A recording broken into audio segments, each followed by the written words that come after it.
Buffalo Bills training camp, done, over, finished, and we're here to wrap it all up for you. Matt Bove, Joe Biscaglia from The Athletic, 7 Sports contributor. Joe, why are the Bills going to win the Super Bowl? I'm just kidding. I'm kidding. I was going to be like, that's not what we talked about. That's not what we talked about. 2.5 weeks ago, we did this, and we talked about all the different things we were watching. What was your biggest takeaway? What have we learned?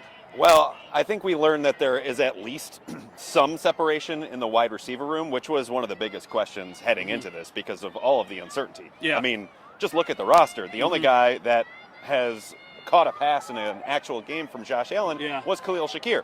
5 of those guys are going to be different this year, at least 4. And we've seen kind of a top 4 emerge out of that receiver group.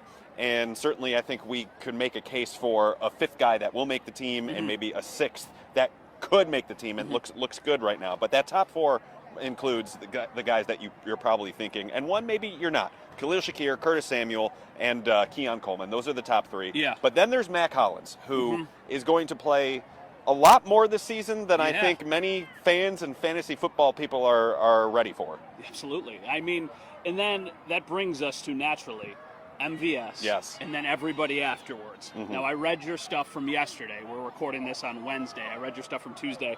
That MVS is kind of started to trend in the right direction. Has he done it enough to make the team? Well, first things first, you know it's training camp when you mix up the days because today is Thursday. Doesn't even matter. It doesn't even matter. Camp's but that's done. That's training camp to a camp. T right there. But yeah, I think Marquez ValdesScantling, after a really slow start where for a couple of days he was barely working with Josh Allen in the first team offense at all.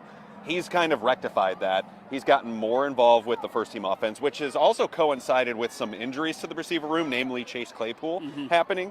And he hasn't practiced since, I believe, July 28th. He missed everything after they put pads on. He got injured on day 4, and we have not seen him since then. Yeah, day to day is now week to week, apparently. But with that opportunity, ValdesScantling has really taken advantage of it, and he's been out there a ton. He's shown more chemistry with Josh Allen. I don't know how much time he'll get during the regular season, but I think at this point right now, he's a pretty solid bet to make the 53. Tyrell Shavers, does he make it?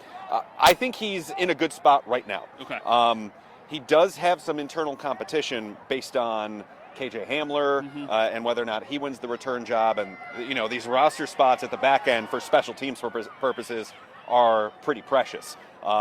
Claypool is another one to keep an eye on, but he's probably on the wrong side right now. Justin Shorter, the team's 5th-round pick from 2023, we barely even bring him up anymore. Yeah. He's been injured the last few days, but he's someone that stepped it up late in the preseason last year and made it so that they wanted to keep him around for another go-round. So these are the guys that are going to be vying for that 6th receiver spot if they keep 6 receivers, which is the biggest caveat possible.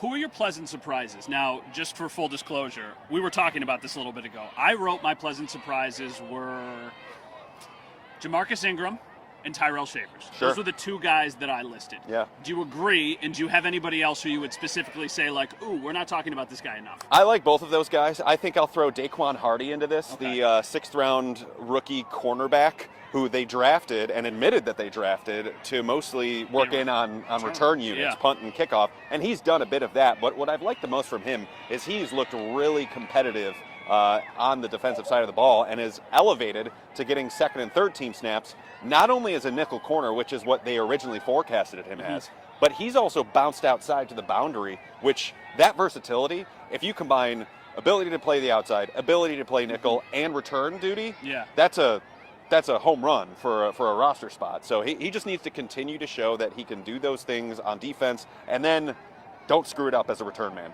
Because I think right now this is his job to lose. The other one I'll say is the defensive end, Javon Solomon, 5th-round pick out of Troy. This dude has a chance to be pretty good, I think. Yeah, okay. People are going to love hearing that. Well, maybe not this year. Sure. But we're talking about pass rushing specialists at this point in his career that can chip in on special teams. I think there is a game day role for him at some point this year. I don't know if it's right away.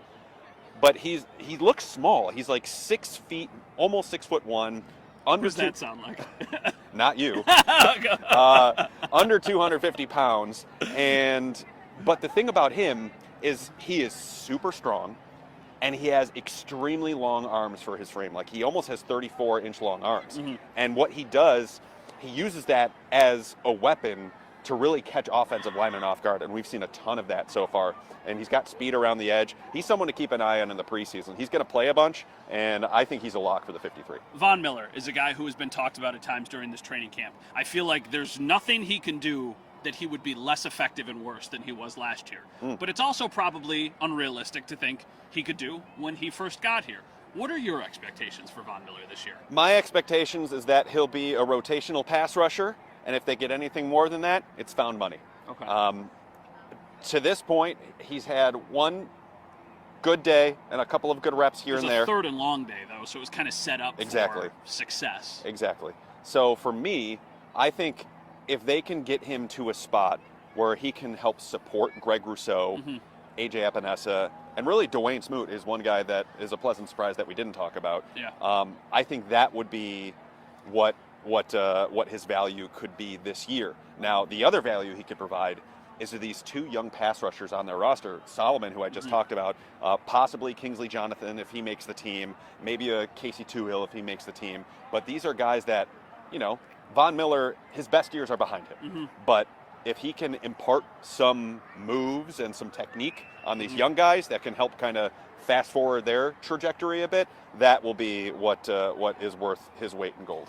Any disappointments? Any guys, we actually talked about this before, of saying disappointments feels like a little bit unfair, but is there anybody who left more to be desired? Might be the best way of putting it. Yeah, I think a lot of the injured cases certainly make this list. Like Mike Edwards has barely been able to practice at all at this point for the Bills, whether it be the spring or here at training camp, and he is falling behind.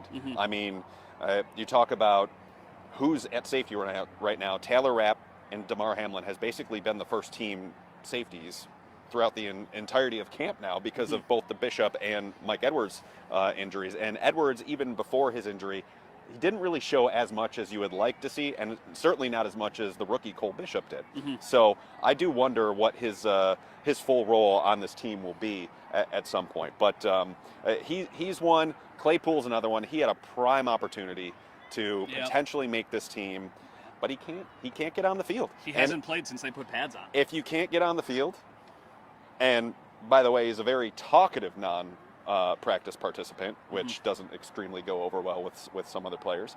But when you do all that, it's tough to make the team.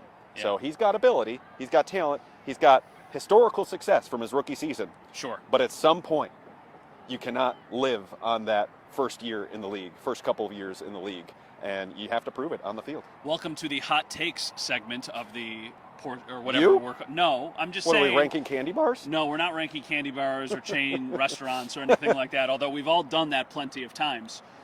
The safeties for this team week one will be, because I feel like we are very much on the same page for this. Well, I think that potential starting safety may not be on the roster, and that being Micah Hyde. Yeah. However, this is something we talked about a couple weeks ago too. I think it's really just a personal thing for him. It's if Micah wants to play. If he wants to play, the light has been left on. They have made countless moves in the defensive backfield throughout the last few months. They have not issued number 23 out once. It's relevant. It's relevant to a point. The Bills kept the light on for him. They basically said nothing was imminent when camp first began. And for Micah, they did say he's staying ready, which means to me, just in case. And the longer this thing goes, where he does not declare one way or the other, and the closer it gets to the regular season, we both know Micah Hyde. Yeah. He is ultra competitive. Super. And if he sees a spot and is like, ooh, I can help this team out, talk it over with his family, because he's a big family guy, and I don't know, we'll see. This is my last question, but it is a two-part question, to be fair. The most reason to be optimistic about this team and the biggest concern for this team as they head into the 2024 season. I think the biggest reason to be optimistic is just that it's overall fresher here than it has been the past few years, where it just seemed like it was the vibes, a lot of the same.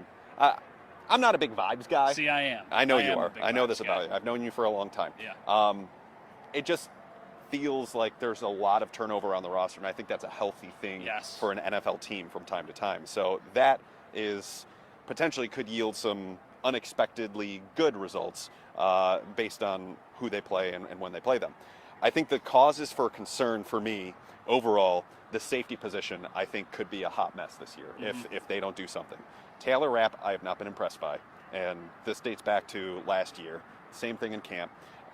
If DeMar Hamlin has to play a free safety every single snap, that could be some trouble. Cole Bishop is a rookie, and he only practiced a few times. He showed some good flashes for sure, but you always have to think about that learning curve for a young player, and especially at a position where Sean McDermott admitted it's one of the 3 hardest to learn, in his opinion, between that quarterback and middle linebacker. So all those things considered, you have a glaring hole back there, and you're going to need your defensive line and your linebackers to cover a lot of that stuff up for you. So that would be my biggest cause for concern this season. And really, who's going to step up at receiver? I think that's a big one, but I think that's less of a concern. All right, that is Joe Buscaglia. You can read his work at The Athletic. You can listen to his podcast, The Buffalo Beat, and you can also see him on Leading the Charge this upcoming season. Myself, Dom Tibbetts, Howard Simon, longtime at WGR 550. So that is the crew. We are very excited for another season. Thank you for following along up to this point with training camp. We'll talk to you guys coming up again soon after the Bills play their first preseason game on Saturday against the Chicago Bears. For Joe, I'm Matt. Thanks for watching.